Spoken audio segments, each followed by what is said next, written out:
Hello दोस्तों, मेरा नाम पवन। मेरे नए व्लॉग में एक बार और सबका स्वागत है। तो अभी हम चाय पी रहे हैं। ये चूल्हे की चाय है। तो ये चूल्हे की चाय पी रहे हैं हम, और अभी पढ़ाई कर रहे हैं।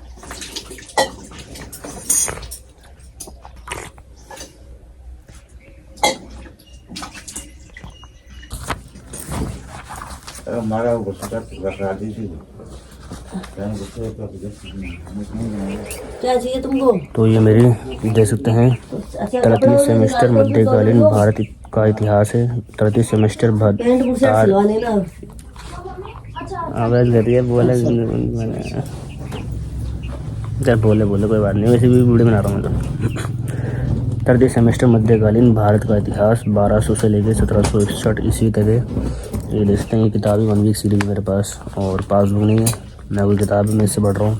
अगर आपके पास भी नहीं है तो आप पढ़ सकते हैं। तो इसमें अगर आप पढ़े तो मेन क्वेश्चन पढ़ सकते हैं, बड़े बड़े वाले। जैसे कि मैं भी पढ़ रहा हूँ, तो आप बड़े क्वेश्चन की तैयारी करेंगे तो छोटे क्वेश्चन सारे कंप्लीट हो जाएंगे आपके। तो बड़े क्वेश्चन की तैयारी कर लीजिए ताकि आपके छोटे क्वेश्चन भी आसानी से हो जाए।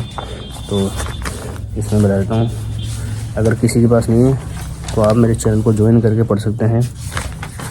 तो ये अति लघुरात्मक पढ़ेंगे नहीं, जो बड़े वाले हैं निवेदनात्मक वही पढ़ेंगे ताकि आपके क्वेश्चन जल्दी हो जाए।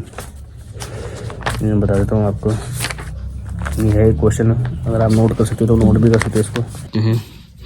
सल्तनत एवं मुगल काल के प्रमुख महत्वपूर्ण स्रोतों पर एक लेख लिखिए, अथवा सल्तनत काल के प्रमुख फारसी ग्रंथों के ऐतिहासिक महत्व की समीक्षा कीजिए। मुगल कालीन इतिहास के प्रमुख ऐतिहासिक स्रोतों की विवेचना कीजिए। ये तीनों क्वेश्चन एक में आते हैं, और यहाँ से दिखाता हूँ मैं आपको। ये जो सल्तनत कालीन और मुगल काल, ये पूरा एक ही क्वेश्चन है इसके अंदर। मतलब 3 क्वेश्चन में एक एक आंसर बना रखा है, जो बहुत बड़ा है। तो इसकी तैयारी करेंगे। तो मैं इसको बताता हूँ कैसे तैयारी करनी है आपको। तो जो ये क्वेश्चन अगर किसी बस बुक है तो इसकी तैयारी मैं बता सकता हूँ आपको कि कैसे करनी है, जो आप परफेक्ट हो जाएंगे इसमें। तो पहले आपको इतना कुछ ध्यान नहीं देना, आपको यहाँ पर आना है डायरेक्ट यहाँ पर। क्योंकि से प्राचीन काल की अपेक्षा इस युग में अनेक ऐतिहासिक ग्रंथ की रचना की गई। मध्यकालीन 1200 से लेकर 1700 ईस्वी तक रहा।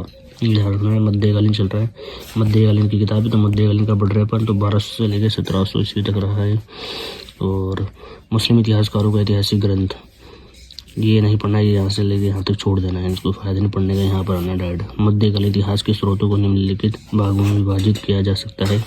एक तो ऐतिहासिक ग्रंथ, साहित्य ग्रंथ, यात्राओं, अमित खुसरो ग्रंथ, अभिलेख, मुद्राएं, स्मारक तथा पत्र व्यवहार। ये 1 से लेकर 6 तक आपको पढ़ने हैं।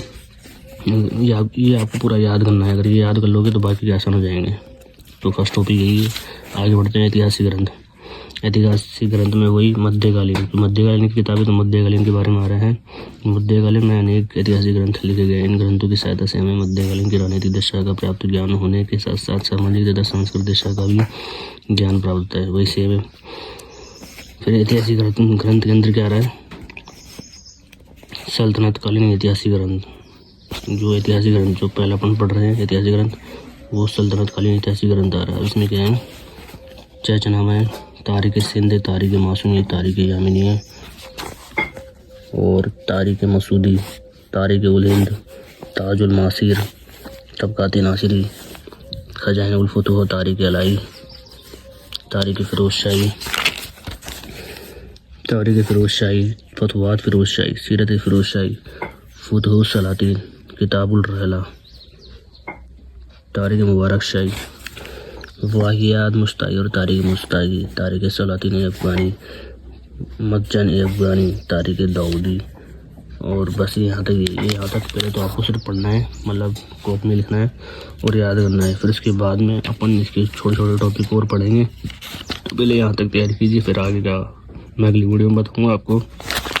जैसे कि मैं भी याद कर रहा हूँ। देखो इतने सारे पेज भरे, ये देख सकते हो। और भी ऐसे तो ऐसे पढ़ना आपको। पहले इनको याद करना है, फिर आगे की तैयारी बाद में करनी है।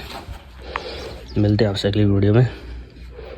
और जिनके पास नहीं है किताब ये, तो ये मेरी वीडियो देख के तैयारी कर सकते हैं। जितना मैं पढ़ाऊँ उतना तैयारी कीजिए, आगे का और आसान हो जाएगा आपके लिए।